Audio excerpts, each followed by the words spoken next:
Pozdravljeni. Kolektivna kazen za Gazo. Isto sranje, drugo pakovanje. Iz Estonije z ljubeznijo. Mamila so mamljiva. Srečanje G20. Iz ljubljanskega studija 142. Takle imamo. Pozdravljeni. Izrael je Gazo popolnoma odrezal od sveta. Območje je brez elektrike, hrane in zdravil. Visoki predstavnik Združenih narodov za človekove pravice obsoja blokado, saj gre za kolektivno kaznovanje in s tem kršenje osnovnih človekovih pravic, mednarodnega humanitarnega in vojaškega prava. Izraelski ambasador pri Združenih narodih je zaradi izjav visokega predstavnika jezen. Očita mu kratkovidnost in neinformiranost, ker ne uvidi, da je za vse probleme prebivalstva Gaze kriv Hamas. V javnost je prišlo tudi še neobjavljeno poročilo Rdečega križa o humanitarnem stanju na območju Gaze. Po Hamasovi zmagi leta 2007 je zaradi embarga med 1,5 milijona prebivalcev območja čedalje več ljudi podhranjenih. Še bolj problematična je struktura prehrane, saj so se cene sadja, zelenjave in mesa dvignile v nebo. Prehrana tako kar v 80% bazira na cenenih in energetsko bogatih žitaricah, sladkorju in olju. Večini prebivalstva kronično primanjkuje železa, vitamina A in D. Blokada gospodarskih dejavnosti je življenjske stroške dvignila za 40%, prebivalstvo se bori za golo preživetje. V urbanih dejavnostih je delo izgubilo 110 tisoč ljudi, kar 40% prebivalstva sedaj spada med zelo revne. Sedanje popolno zaprtje meja velja tudi za tuje novinarje. Izrael jim v zadnjih 10 dnevih ne dovoljuje vstopa v območje. V blokadi Gaze sodeluje tudi Egipt, ki z Izraelom tesno sodeluje pri mejni politiki. Kljub sodbi egiptovskega sodišča, da država nima pravice zapirati mejnega prehoda z Gazo za humanitarno pomoč in osnovne življenjske potrebščine, ker za to dejanje nima zakonske podlage, država odločitve ne namerava spremeniti. Ker so ameriški državljani arabskega rodu evforično podpirali izvolitev Baracka Obame, so zaradi imenovanja Rahma Izraela Emanuela za šefa kabineta močno razočarani. Bodoči šef kabineta spada med goreče podpornike izraelske militaristične politike, ki je zagovarjal tudi vojno v Iraku. Poleg imenovanja Rahma Izraela Emanuela in zelo verjetni potrditvi Hillary Clinton za bodočo državno sekretarko, ima prihajajoča Obamina ekipa v rokavu še nekaj problematičnih izbir. V ekipo, ki pripravlja poročilo o stanju odhajajoče administracije, sta imenovana dva bivša uslužbenca CIA. Prvi je sodeloval v programih ugrabljanj teroristov in prisluškovanju brez sodnih odredb na domačih tleh, drugi v prikrojevanju poročil obveščevalnih služb, ki so potrjevala upravičenost napada na Irak z obstojem vseh vrst orožja za množično uničevanje. Da se ameriška zunanja politika ne bo dosti razlikovala od sedanje, poudarja tudi ameriški ambasador na Portugalskem. Ta pravi, da bodo razlike v glavnem le stilistične.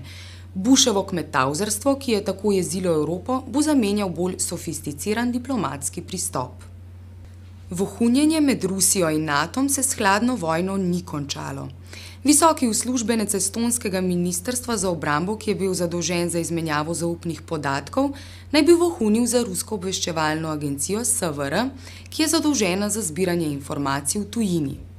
Skupaj z ženo je bil aretiran že 21. septembra. Med dokumenti, ki jih je predal SVR-ju, so bile tudi analize NATO-vega delovanja na Kosovu, analize vojne v Gruziji in celo program strateške protiraketne obrambe. Preiskovalci ocenjujejo, da se je uslužbenec z rusko obveščevalno službo povezal že konec 80-ih, ko se je Estonija začela osamosvajati. V 90-ih naj ne bi deloval, aktivirali so ga šele z vstopom Estonije v NATO.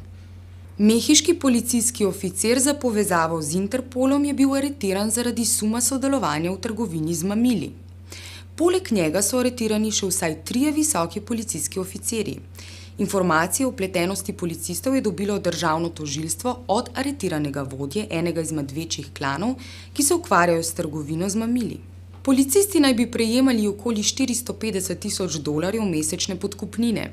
Ocena prometa mehiških mamilarskih kartelov se giblje okoli $14 milijard letno.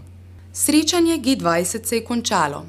Predstavniki so v puhlicah o odpravljanju revščine, spodbujanju inovativnosti, večji stabilnosti in manj špekulacijam na finančnih trgih, bolj transparentnejšim in učinkovitejšim trgom sporočili tudi to, da se bodo še sestajali. Sklenili niso ničesar, kar bi naslovilo probleme, ki so vzrok krizi, še manj kaznovali odgovorne. Očitno je le to, da je dominantna ideologija razpravljavcev ostala natančno ta, ki je pripeljala ZDA in posledično svet do ekonomskega zloma. Rešitev vidijo v še bolj prostem pretoku financ in dobrin, zavzemanju za gospodarsko rast za vsako ceno, za nizke obrestne mere, likvidnost držav bi reševali s paketi kreditov Mednarodnega denarnega sklada. Sklad pozna en sam recept, ki je univerzalno aplikativen. Strukturno prilagajanje oziroma povedano bolj jasno, radikalno krčenje socialnih funkcij države, privatizacija in poceni delovna sila na globalnem prepihu. Finančni sektor bo še naprej dominiral realnemu, čeprav ga uničuje. Interesi delojemalcev pa so tako ali drugače nepomembni. Igračkanje s svetom bo še bolj prepuščeno privatnim finančnim elitam. Dobrobit narodov sveta je zato možna kot posledica, ne kot primarni motiv. Socialna razslojenost se je tako med družbami kot znotraj njih v času, ko delujejo vsi mogoči programi za odpravljanje revščine, le poglobila. Polovica prebivalstva sveta poseduje le 1% svetovnega premoženja, najbogatejših 10% odraslega prebivalstva poseduje 84% vsega premoženja. Zaradi podhranjenosti, ozdravljivih bolezni in lakote umre dnevno 30 000 ljudi. Čeprav svetovno kmetijstvo pridela povsem dovolj hrane, lani se je pridelek žitaric povečal za 4%, je vsak dan lačnih okoli 3 milijarde ljudi.